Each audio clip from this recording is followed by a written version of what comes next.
morning, everyone. Welcome. It's such a pleasure to have so many of you join us from all over the country and all over the world. My name is Dr. Una Osili, Associate Dean for Research and International Programs. I also have the honor of being the Dean's Fellow for the Mays Institute on Diverse Philanthropy.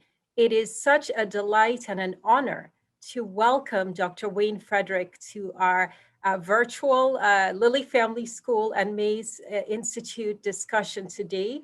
I have actually had the pleasure of meeting him in person before COVID. And I think all of you will agree that we are in for a very dynamic conversation this morning.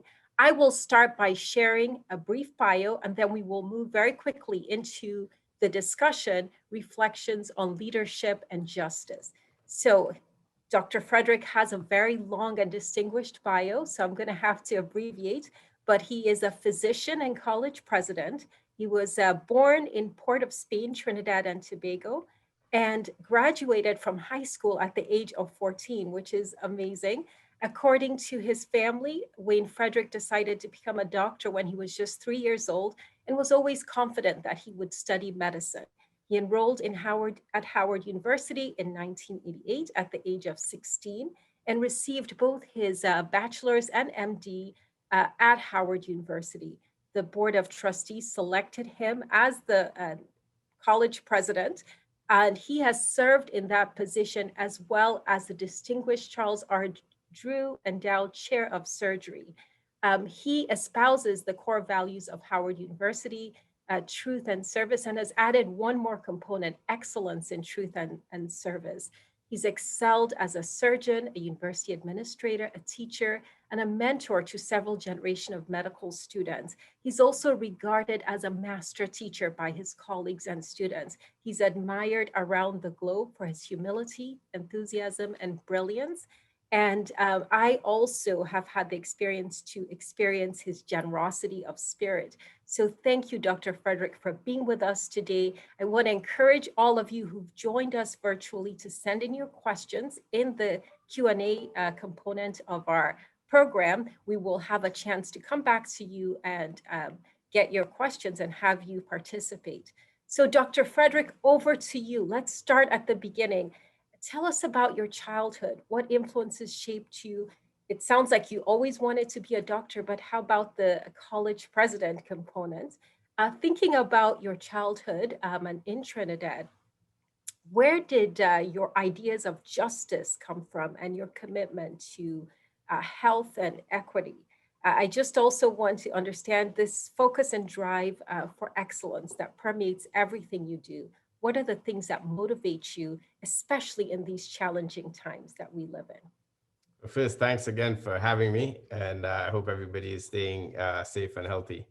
As you pointed out, I was born in Trinidad and Tobago. I was born in 1971, and that year of my birth, the year before, there was mandatory testing for sickle cell, which I happen to have. I'm homozygous for both genes, so I'm SS. So at the age of 3, as you pointed out, I overheard my grandmother talking to some friends about my having sickle cell, and I approached her about what it meant, etc. And she tells a story that I then rode away on a tricycle and came back and said I was going to become a doctor. And I have been focused on that ever since. So that obviously led me to Howard. But my upbringing in Trinidad and Tobago had, I would say, 3 or 4 elements that really focused me around this idea of justice, equity, and also excellence. One was my mom, who became a nurse. Her father, my grandfather, was a lawyer. He didn't feel that women should become physicians, which was her dream, and so he encouraged her to become a nurse. He was a good man. He got that wrong. May he rest in peace. And so she also was very interested in me becoming a physician. So I followed her around a lot, and she would have people come to our home to change their dressing on their wounds, etc. And she would always describe, and I remember myself standing and looking over her shoulder, and some of these wounds wouldn't be the best of wounds to see, and she would always be marveled by the fact that I wasn't turned off by it. So that idea of equity, that idea that she sacrificed to give to others was important.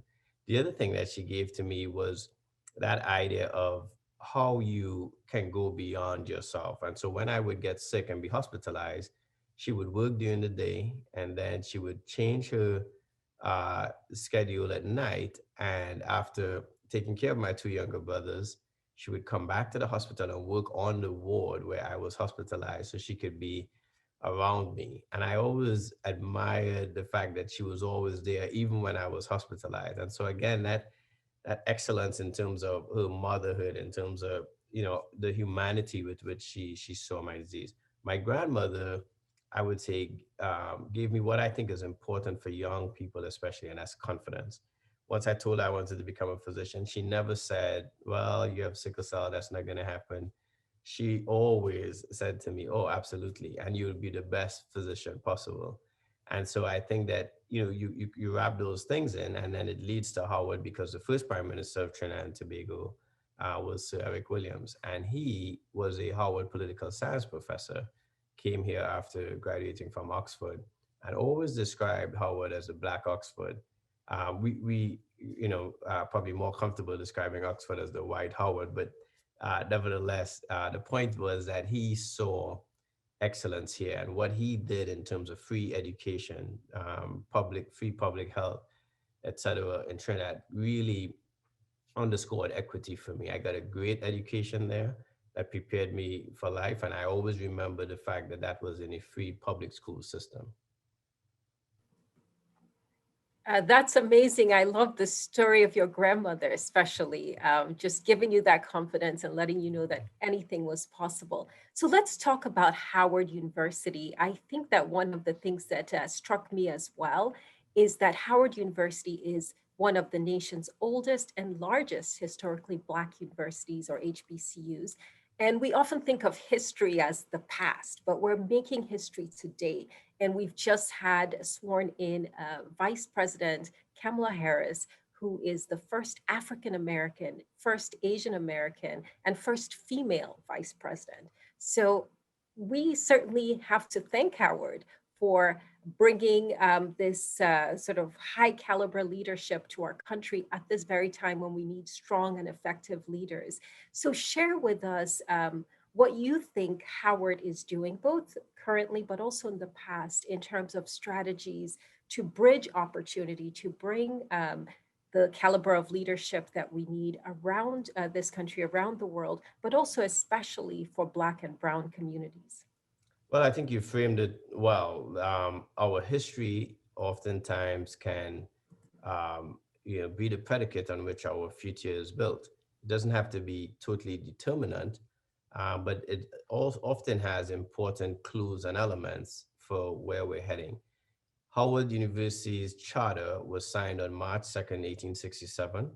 A group of 17 men from a congressional church led by General Oliver Otis Howard, who was a general in the Civil War, for whom our university is named after, and he would become the third president. He ran the Freedmen's Bureau back then and presented to Congress, the charter for Howard. The purpose was to educate freed slaves moving from the South, and Freedmen's Hospital, which is on our campus, still that original building, was a place where freed slaves moving from the South could get health care. What is important about that is that charter was signed by the 17th president of the United States, Andrew Johnson. He was openly racist. He became the president after Abraham Lincoln's unfortunate demise, and was from Tennessee, was a bit of a concession in the vice presidency role. He would sign a charter to start this university that would lead to the vice president, Kamala Harris, that you just described. So think about that. And on the same day that he signed that charter, he vetoed the first Reconstruction Act. So he did not think that this place would last, far less give rise to the first female vice president. Our democracy is messy, I think, is what that story shows, but it works. And I think if we have a belief in our American democracy, we can get there. So what Howard has done consistently is stay true to those values. Our first motto was knowledge for all, and it showed people from five ethnicities on that logo, above that motto as well. And so we have consistently been a place where we have accommodated everyone. While we have been focused on African Americans, we've accommodated everyone. In the 1940s and 1950s, when Jewish students in America could not go to medical schools and dental schools because of discrimination, if you go and you look at the pictures on our walls of those graduating classes, we accommodated those students.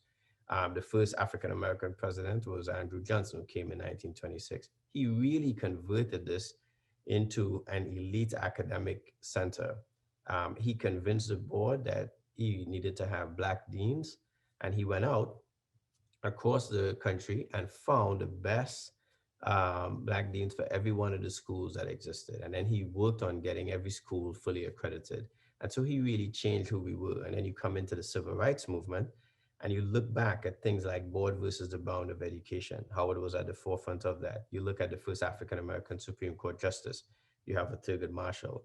And then you look at the first popularly elected African American senator, Senator Edward Brooke from Massachusetts, a Howard alum. And so what Howard has consistently done is produce that excellent, the Toni Morrisons, the Vernon Jordans, but we have made sure that they have provided the wind beneath the wings of Kamala Harris so that when people come to our campus today, the contemporary experience that they get is a preparation to go out and serve others. So just as you said, our motto is truth. You come here to get the truth. You want to put your truth to the test, but you have to go out and apply that to the service of others when you leave here, and that's what we expect. And I think the contemporary experience that our students are having still continues to provide that.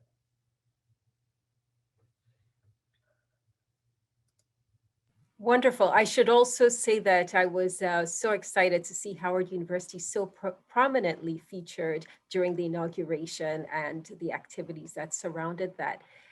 We also have to, we are at the Lilly Family School of Philanthropy, and we have been following and also really inspired by the work that has been taking place at Howard and many other historically Black colleges and universities. Since the COVID pandemic began in March, we've also had a national reckoning on racial and social justice. And one outcome of that increasing awareness is that many philanthropists of all levels, both large scale donors and everyday donors, have really stepped up their giving to historically Black colleges and universities. And in July, Howard University proudly announced a very generous gift from Mackenzie Scott, author and philanthropist. And she, incidentally, was a former student of Howard alumna Toni Morrison. So, what does this gift mean to Howard University? How are you planning to use this gift? And also, how will you use it to leverage and connect the dots for many other donors who want to support Howard and other HBCUs? Yeah, the rising interest and the support as identified by Mackenzie Scott's gift is very, very critical to ensuring that our university thrive. And I think as other HBCUs as well are supported, I think that's what we'll see. We must remember, though, that the fundamental support must come for outcomes that are expected. And so what does Howard provide and ultimately HBCUs? Well, one thing that Howard does provide is Howard, for instance, produces more African American graduates who go on to medical school than anyone else in the country. We produce more African Americans who go on to STEM PhDs. You look at the law school, we produce, I think, the largest number of Black lawyers. And so you can go on and on. Every field, we are diversifying that. I tell people if you turn your television set on any night of the week, you're going to see or hear from a Howard alum, right? Anthony Anderson on Blackish. You're going to hear from Suzanne Kelechi Watson on This Is Us. I mean, all Howard alum, Felicia Rashad, Debbie Allen, I could go on and on. Black Panther and Chadwick Boseman. So any field, the arts, the STEM, dentistry, that's what we're doing. So what this supporters is, I think, a recognition that even without the full breadth of resources, we have been doing that. So if we are fully resourced, we can do even more and we can push that. There has to be an accountability as well. And that means that we have to continue to make sure that we are producing excellent graduates who can continue to go ahead and change the world as well. And that's why I always tell our students that while we have a great legacy, your responsibility is to expand that legacy. We can't just sit on it. And I think, again, that investment is important. But the data should lead us there. HBCUs, historically Black colleges and universities, represent 3% of all higher ed institutions. Yet still, we are responsible for 22% of the African Americans in this country who get bachelor's degrees. We're responsible for 34% of all of them who get bachelor's degrees in STEM, right? And so that tells you, and if you look at Black judges and uh, Black congressmen and women, and the number of them who have attended HBCUs is disproportionate to the size and the number of students who we actually educate. And so it means that we are doing something. I think it's a great investment. And I think that's what philanthropists should look like. What I do want to underscore, though, that shouldn't be lost, especially on your audience today, is that the thing that I am just as proud of in terms of what has happened philanthropically is that the number of alumni who have donated to the university in the past year has doubled. And that I think is just as important because I think it is important for us to support our own ecosystem robustly so that as we get friends who join us, we want to make sure that they recognize that they're joining a family that is very concerned about their own institutions. I'm so glad you raised that here in the Indianapolis community. We've been very fortunate to have so many talented and excellent Howard alums. Some of them you already know, Dr. Danette Howard, but also Dr. George Rawls at the IU School of Medicine and Walter and Alpha Blackburn on the architecture and design side. So we're very familiar with this concept. Let's actually, there's a lot to talk about related to philanthropy, but I know that we have only a limited amount of time. We'll come back to philanthropy. Right now, I also want to put on the table another very important area, healthcare during the pandemic and health disparities. We are really fortunate, Dr. Frederick, because you are the author of numerous peer-reviewed articles on disparities in healthcare and medical education, especially your research focuses on how we narrow these racial and ethnic disparities in cancer care outcomes. Learning from your long track record and working so closely on the front lines of disparities in healthcare, how has the pandemic opened up new spaces for spotlighting and acting on these longstanding gaps? What are you learning about what actually drives the disparities that we continue to see? And what can philanthropy do? I mean, there's a lot that we can talk about, but it sounds like you have been learning a lot about this very issue at this moment. So please share with our audience what is top of the mind as you reflect on this very question. Well, the pandemic has, I think, exposed something that we have known for a while, and that is that the social determinants of health are really kind of the underpinning issues around the inequities in healthcare. And so, what the pandemic has really done, I think, is brought that to a level where it has touched all of us because of the interdependent nature of that issue. You see, sometimes when we talked about healthcare disparities in the past, I think what people heard who were probably not listening carefully was that that was somebody else's problem. With the pandemic, what we recognize now is that if we disproportionately impact frontline workers, and now that we've expanded that definition to cashiers in the grocery, to truck drivers who are bringing packages to our homes, etc., we immediately recognize that our society is an interdependent one. And if one aspect of our society are not at their healthiest and their most productive, the rest of us are going to be negatively impacted. And now that we've seen that, we recognize that this is everybody's problem. For us to have a society that grows and thrives, we must bring that. So some of the things that I think we have learned apart from the interdependence is that some of the data has been there for a while. If right here in DC, the nation's capital, if you go towards 7 and 8, 95% African American population, the life expectancy of a man there is 20 years less almost than a white woman in Ward 3, where it's 95% white. And so right here in this little city of ours here in Washington, D.C., with the capital in the middle, just a few miles apart, you have that disparity. So it says to us that something is wrong. Now, what I like to focus on are solutions. And one of the solutions that we're trying to employ is to put the patient back at the center of our healthcare system.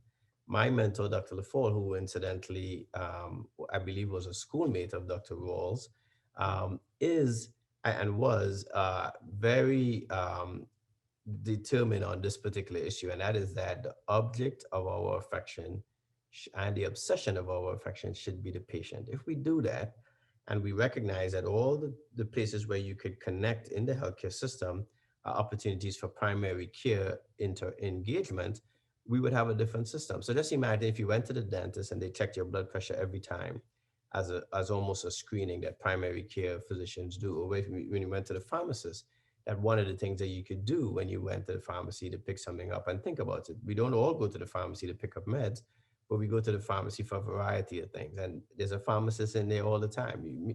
Think about getting your blood pressure checked, or think about getting your glucose level checked, fasting glucose. So we need to start using everybody in the system as opposed to just focusing on producing more doctors. That's what you hear a lot of times, that we don't have access to care in those neighborhoods, we don't have enough doctors. Well, all of those people in those underrepresented groups go to these different areas, but we unfortunately just don't use our healthcare providers to the maximum. And if we did, I think that would help close some of the disparities. Excellent. I also wanted to touch on something that I heard in one of your interviews, where you talked about how the medical delivery systems that have been set up in the pandemic, some of the innovation that's taken place, can actually be continued. You gave examples of how you set up testing sites in communities rather than letting people come to you. Can you share a little bit about what Howard has done, what you have been involved with, especially on that question of access, testing, and even some of the delivery? Sure, because of a generous donation from starting with Bank of America, we had a ambulatory care center already set up in Ward 7 and 8, which, as I said before, is about 90 something percent predominantly African American. And we recognized immediately that those people were not going to get tested. So we set up a center. We invited anyone to come and get tested. We also told them that they did not have to have a prescription from a physician. We would take them and get them tested. We didn't charge them. And we were flooded with people coming in, because the other thing that we hear a lot about is, well, the population doesn't trust the medical system, so they're not going to come. When you put trusted messengers in front of them and trusted partners, they do participate, and they participate in significant numbers. So they did come, they did get tested. And I think the point is, we have to get out of kind of the ivory tower, let them come to us and really take the healthcare to them. And that's why I think empowering pharmacists and the people who are already in those communities, you do that. You have pharmacies embedded in grocery stores. We've sent our nutritional sciences department students to corner stores and grocery stores in Ward 7 and 8 to interact with the store owners and the consumers, and to walk around the store with them while they shop and make suggestions to them about meals, have them help plan their meals out. You look at containers today; they have a lot of nutritional information on each one. But when you put a meal together, do people really look at what the full spectrum of that meal is going to provide? And when you go to the physician or your primary care, doctor, what does that person ask you? How is your diet? How are you eating? You think of the last three healthy things you eat and you report that.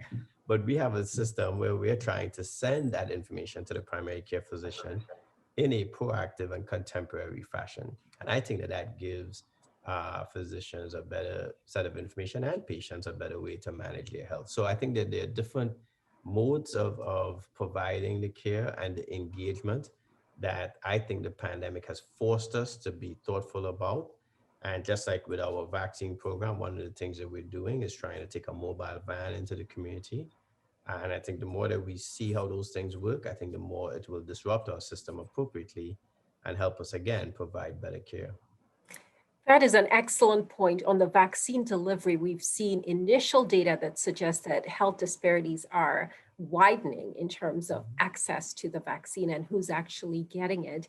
There's a lot of debate about what we can do to increase uptake in underrepresented communities, Black and Brown communities. What are you learning? And even across the board, Native American communities as well. Yeah. What are you learning in terms of initial work that Howard has been engaged in, and you as a surgeon and physician during this time? So Howard University has set up a vaccination center in our medical school lobby. We have one of our buildings has a fairly wide lobby, so we've stood that up. As a matter of fact, just this morning again, I was down there, doing some interviews and checking in on some folks. And what we have seen is people are coming to us in droves. We have now vaccinated um, well over 3,000 people, and it's primarily limited by the number of vaccine that we get. At one point we were up to doing 200 an hour, and the only limiting factor right now is the amount of vaccine that we have. The more vaccine that we have, the more people we are capable of vaccinating. The other thing that I would mention is that ultimately, if we do that process in a very well run, well oiled fashion, educate the patients while they're there about COVID, about the vaccine, they become the best trusted messenger to go back into the community and say, listen, I came over to Howard. This is how the vaccine works. This is what it's made up of. This is what happened when I got my shot. This is how I feel. And they will go back out into the community and tell a story that none of us are going to be as capable of telling to their own neighbors in the community. And that's one of the major things that we're learning. We talk about trusted messengers and we think again, it has to be a physician or somebody else, an expert. The best expert is your next door neighbor who says, I just came back from getting the vaccine and this is what I saw. The other thing that we've done is we're getting volunteers of our students from pharmacy, nursing, the dental school and the medical school, and having them work together around the logistics is really to the example of building the ecosystem around them so that when the patients come and they get shots from a pharmacy student, a nursing student, the students introduce themselves, they themselves start thinking, oh, there's a different way for me to get my healthcare. And the last part of it, I would say, which is probably going to pay off the biggest dividends, is having African American patients in the community come in to a facility and have young African American students vaccinating them close the circle fully. Because what it says to them is that the sacrifices we made are paying off and that these young people are now committed to us. And I think that again, you just can't put a price on what that will pay in terms of dividends within our society. And that's what Howard University is about. And I think every time I go down there and I see a 21-year-old nursing student interacting with an 80-year-old gentleman, I think this is exactly why we're here. Wow, that is amazing, really inspiring. I wish that more people had access to your students and your doctors, your physicians, and just that you are already doing so much to bridge the disparities that we have been discussing.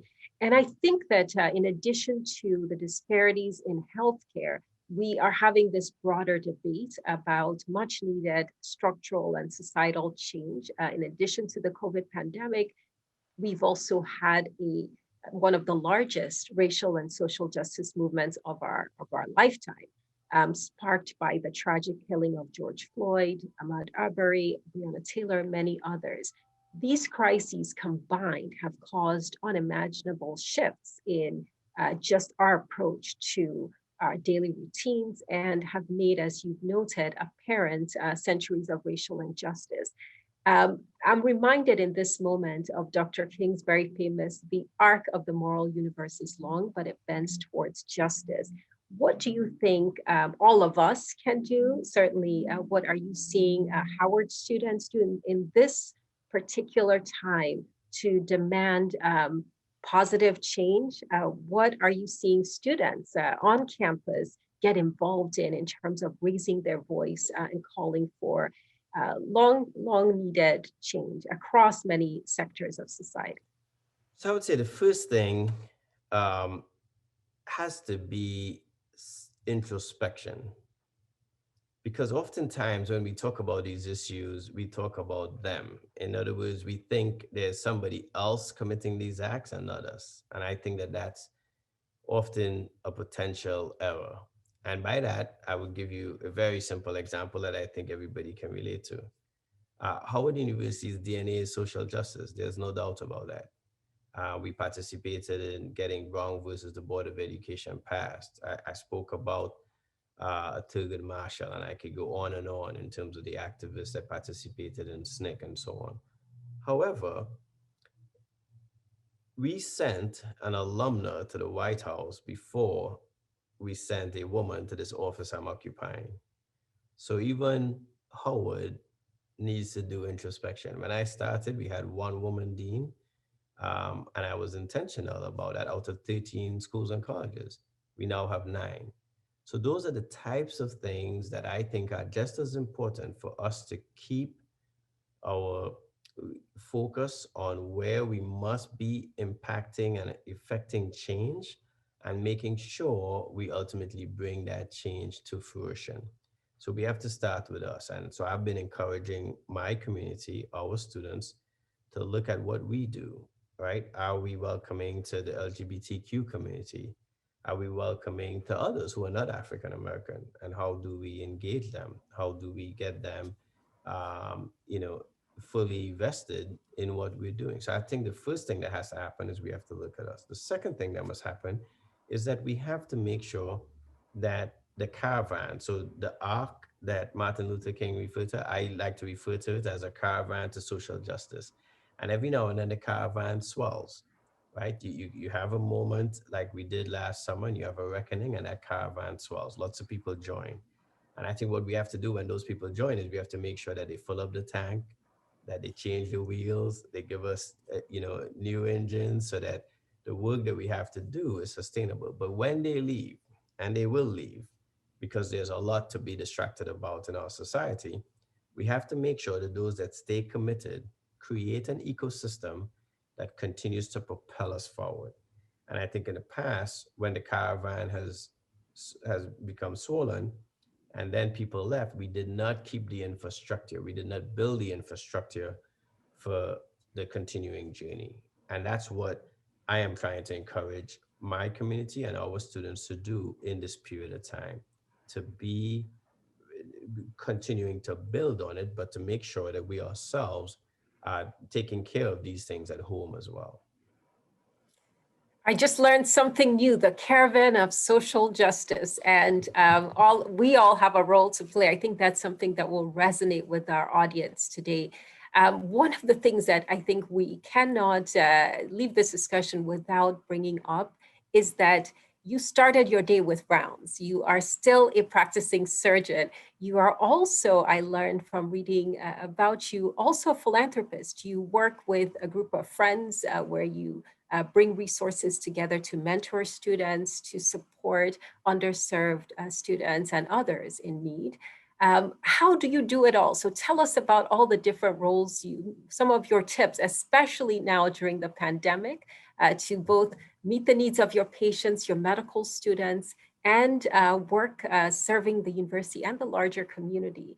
Um, and I also want to remind our audience, a lot of people sent questions ahead of time, but you can send in your questions in the Q&A feature. We'll be coming to all of you to open up the floor very soon. So the first thing that I do is I prioritize. And so, I prioritize with my faith and my God, and my next prioritization, if not a subscript of that first prioritization, is my family. I have a 16-year-old son and a 14-year-old daughter, and a wonderful wife who supports these things that I'm trying to do as well, and who herself is on several boards and doing a lot of work out in the community. And so they are my priority. I then build my schedule around that. So I have certain rules. They play soccer and volleyball. I have to be able to attend their games. So I try to structure those things around it. And I think if you prioritize and you stay very organized, you get there. The second thing is, um, to be quite honest with you, I think being a university president may be the most thankless job. It's very difficult to please all the constituents, but being a cancer surgeon is probably the most thankful job that you can have. It's often that I go to the operating room and I come back and I don't necessarily have the best of news, and especially for the cancers that I operate on, it can be difficult. And those families get up and hug me, right? I may give, I may facilitate getting a student a scholarship, but it doesn't get them all the way there. And they're unhappy because we didn't get them all the way there. And so it's a very different perspective on the two, but I think it maintains a certain balance. And then I think being out in the community and giving back is critical. My experience as a student at Howard made me fall in love with this place. And I still am in love with this place. I describe Howard University as America's greatest romance, and I still think it is. I think the audacity to create a place like this that has gone on to do what it has done makes it one of the greatest romance stories in America. And I certainly have been smitten by it myself. So the other thing that makes this easy, this is more vocation than it is a job. And so, being able to dive into all these things and give back, my wife and I have insisted on setting up scholarships here, donating to stand up the simulation center here on campus. I've done that with some friends for students in Trinidad and Tobago who needed mentoring, needed books.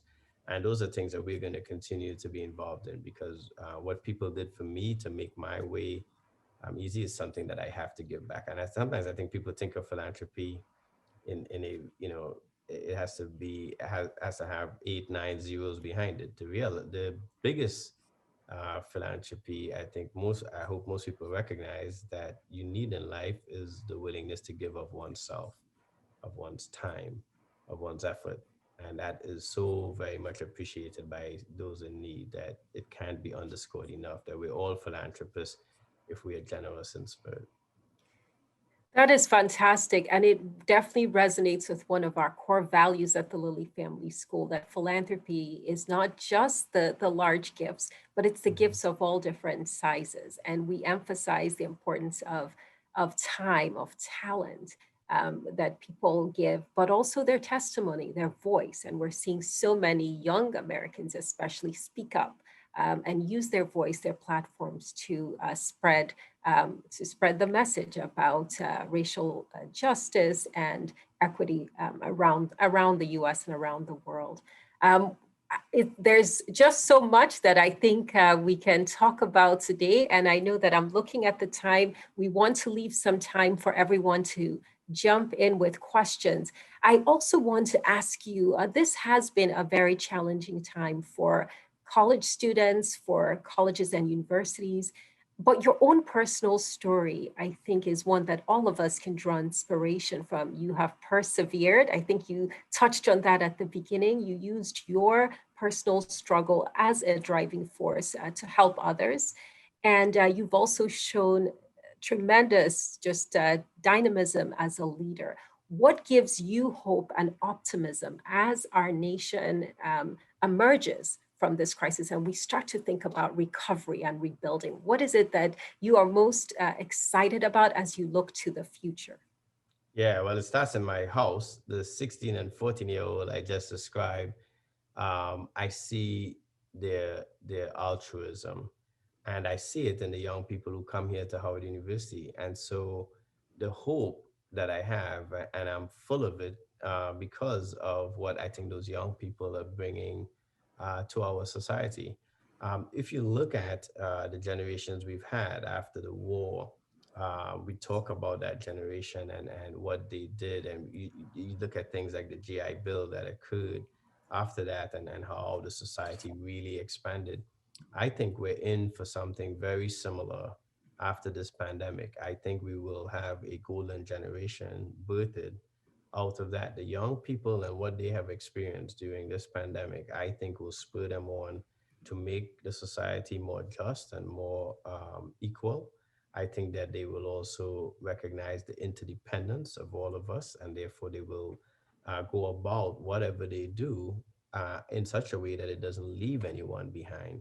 And I think lastly, they will also be a generation of aspiration as opposed to ambition. So here at Howard, I talk to students because I say to them, ambition is about your own journey. Aspiration is about bringing everybody along, doing something for others. And so we talk to students on our campus about mission versus major, because ultimately, your mission in life is what should matter, regardless of what major you have. And if we also get them to think about mission, we would then realize all of the interrelated opportunities they have with one another to build on their missions. Some of their missions will be aligned and they may be in chemistry and political science. And getting them together, I think, will create a better society as well. So I'm very, very hopeful and optimistic because of the young people I think that we have in our society today. That is amazing. So, young people that are joining us today, you are being called to action today. You are going to help build this more just and equitable world. I think that one last question, and then we have some questions already coming in through the chat function. What is one piece of advice that you would give to our students? Many of them are studying philanthropy, but also very passionate about social change and making a difference in the world. How would you speak to students and others on our webinar today who are really quite interested in following up on this call to action? What should they be thinking and doing right now to prepare for that recovery? Yeah. I think one of the most important things you can do is to try to resource efforts that benefit others.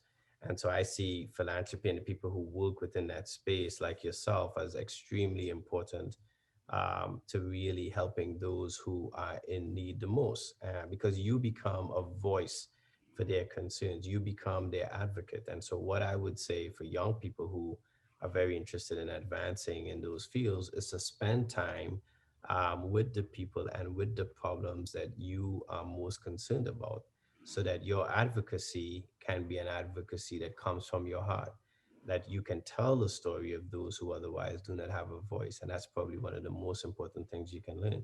At the same time, there's some practical things that you have to learn and technical things you have to learn about, fundraising and about donor management and donor relations, and those things you want to learn as well. As a donor myself, I want to make sure that wherever I give to, whether it's Howard or elsewhere, that people are going to be good stewards of my funds.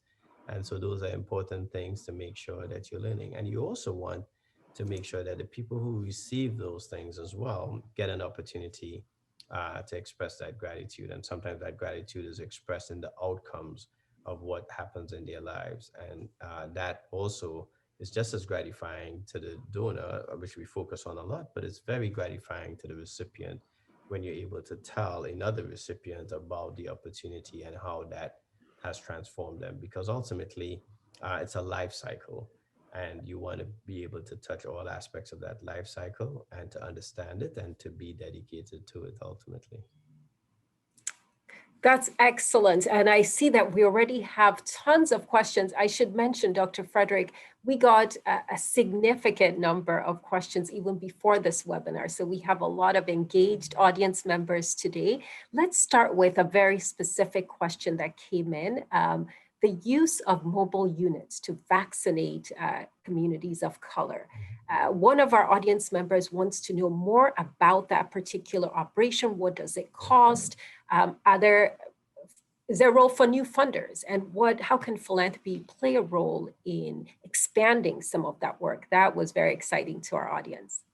So the cost roughly is about 200 to 300,000, which includes you have to get a driver with a commercial driver's license, a CDL license. The van itself can cost anywhere from 150 to 300,000 because you want to customize it. If you're going to take vaccines out to the community, you need refrigeration, those types of things, and so that customization can cost some dollars as well, obviously maintenance and stuff for that, and then the cost of personnel. And yes, I do think it's an opportunity to do that. We've been doing that for years with prostate cancer screening, breast cancer screening, and DC. Other institutions in DC have been doing that with taking mammography units out and so on. So I think there's a lot of opportunity using that space. But I do think taking that the fundamental issue, because remember, you don't have to have a mobile van. You could go out and set up in a church parking lot on a Sunday when you know people are coming out to church, and you can educate them about screenings, etc. And I think actually it's going to be very important now.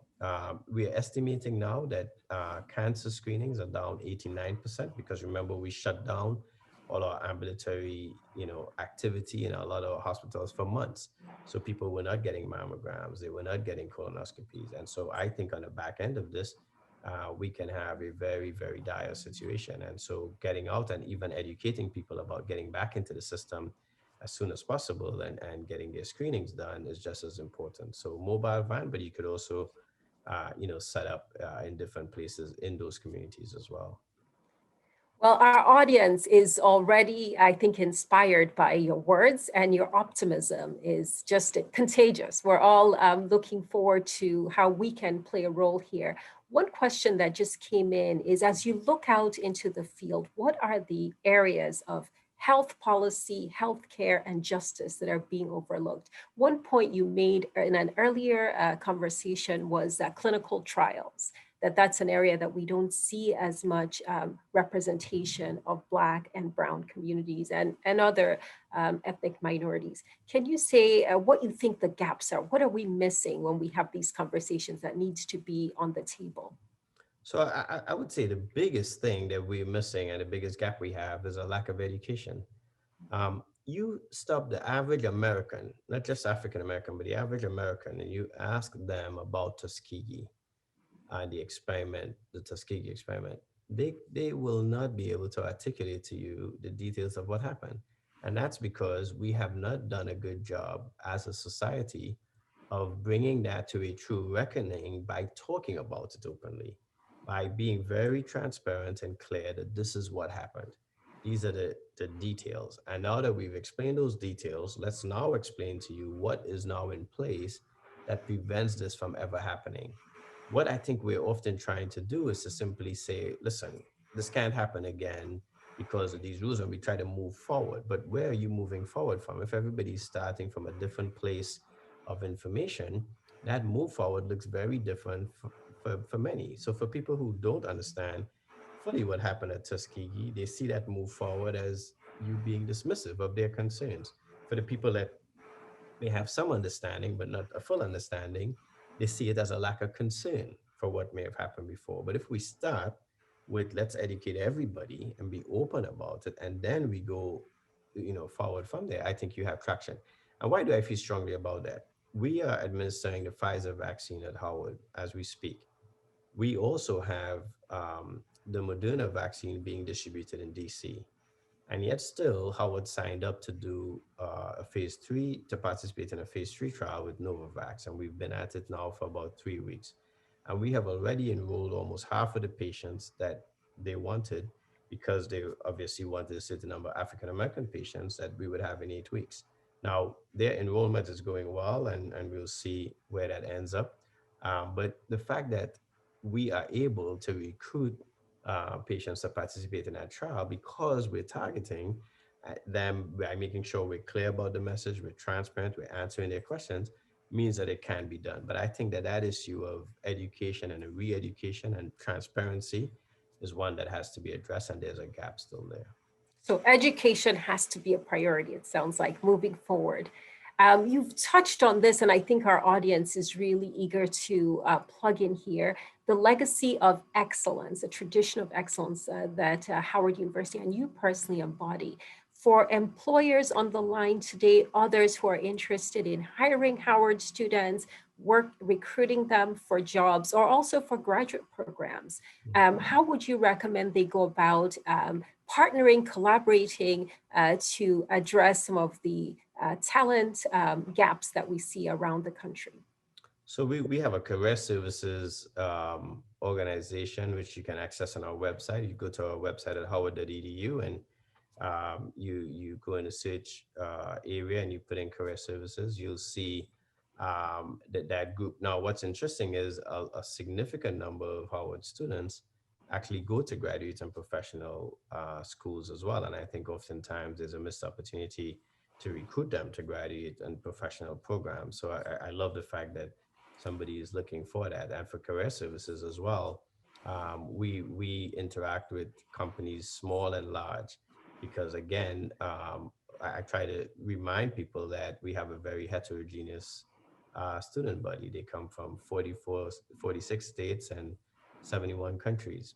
And so while people see us as a historically Black college and university, the reality is that Blackness is on a spectrum, and how people interact with society and their prior experiences is very individualistic. And so some people may want to go to Wall Street, some people may want to go to a small family foundation. And so reaching out to them and getting to know them, I think our students absolutely would love, and they're very open minded about where they would go to work. That is excellent. There is one last question that I think we have time for, but if you send in your questions, we can see if we can still get them in for the audience. There has been a lot of discussion recently about the social determinants of health, perhaps less discussion about the role of racism and biases in medical education. Now, you mentioned that Howard has this long history. In fact, most of America's doctors, Black doctors, have been educated at Howard, at least historically. Where do you think there is a role for the medical education system to address racism and bias more broadly? How is that being built into the training, or what recommendations do you have? I think one audience member had that question. Yeah, I think that's a very good question. I think how we speak about race, I think is part of what we need to make sure we're intentional about.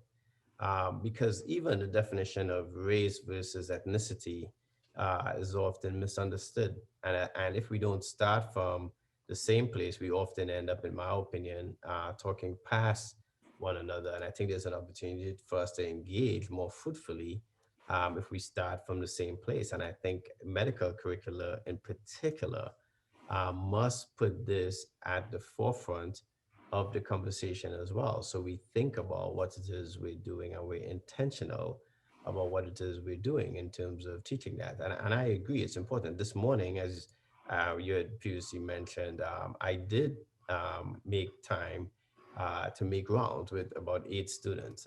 They represented the full spectrum of Black America that you can find, and there was a couple Asian students in there as well.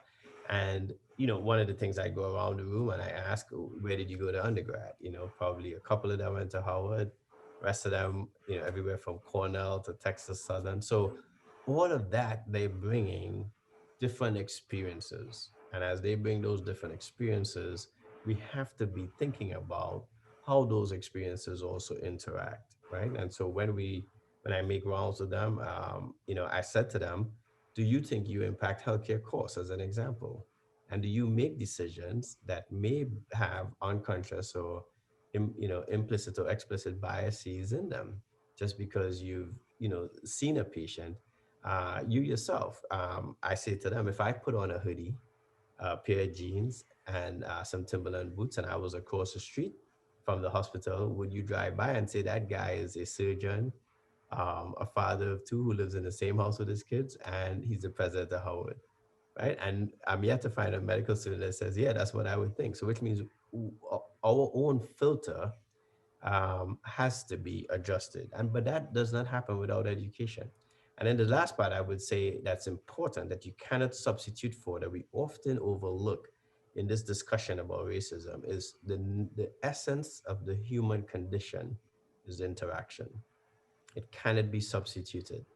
And we have to be very careful when we talk about these things. So we can't talk about these things in an environment that doesn't reflect that diversity. And that's why the diversity is important, because you could put it in the medical curriculum, but if somebody goes through medical school and they never see a patient of color, or they don't interact with another physician of color, they don't get that opportunity. And that essence of the human condition is one that I don't think is we are thoughtful about in all the spaces, and we must look for opportunities to bring that. So whether it's somebody partnering with Howard or getting more Howard students to do clerkships there, or their students coming to us in a city like DC where they would be exposed. I think all of those are opportunities to put the conversation of racism where it needs to be appropriate in our medical curriculum.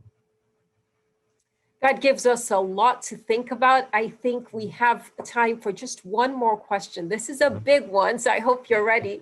The world has changed so much since March. You've had, as a university president, you've had to shut down a university, think about how to operate a medical school, a hospital during this time. How do you think higher education will change as a result of these shocks that our society has experienced, and how can we build back better? So as we think about the future, center on justice and bring the concepts that you've already espoused: truth, excellence, service, generosity. How can we build back better? So we're gonna, this is a big question, but I know that you have you can answer it. Prior to the pandemic, I think we were talking about the demise of higher ed and that these schools were going to close and everybody was only going to want to do online. And I think what the pandemic has taught us is that human interaction and socialization is part of what our residential campuses bring to the education system. And so that needs to be thought of in a circumstance in which it's going to thrive. I do think there is a space and a component for the online education, and we have to figure out how to incorporate that in all that we do. But I think what the message is that we have to do a better job of what we do in person and really maximize that time around more practical interactions, and really fill out the space for online as well. And then the last thing I think it has taught us is that because of our interdependence, our higher ed institutions are critical in solving some of society's biggest problems, right? You think about it, you turn on your news networks now and you see a Johns Hopkins count of the number of cases in the country. You hear about a vaccine developed at Oxford University. There's nowhere in this pandemic where higher ed and what it produces is leading. So I think what we have to also do is to make sure that the narrative around the value of our higher ed institutions is firmly placed where it should be. These are institutions of good. And these are institutions that make our society better. These are institutions that transform the lives of young people who will go on to live and change the world. And I think while there's a lot that we have to fix and do better, there's a lot more that we have to celebrate. And hopefully that's what will come out of the pandemic, that as a society, we will see the value of our higher ed institutions a lot more favorably. Dr. Frederick, thank you so much for your wisdom, your integrity, your leadership, but also your generosity during this time. You are really an inspiration to all of us. Keep up the fantastic work. I want to thank the audience, all of you who've joined us and have been so wonderful with your questions, your ideas, and your feedback. And take a moment to thank our sponsors for this event. Lumina Foundation is one of our sponsors. And we're also very grateful to our colleagues here at the Lilly Family School, LaKoya Rochelle, who's the Director of Programs at the Mays Institute, and my colleague Amy Conley, who's helped organize. We're going to thank you all and just remind you of some upcoming events that will be taking place at the Lilly Family School. I think we have a few slides to share. So thank you. We appreciate all of you, your time, but especially Dr. Wayne Frederick. It's been such a pleasure. And we look forward to hosting you in person at the Lilly Family School in the future. All the best. Thank you. Thank you. I appreciate it. Thanks for the invitation.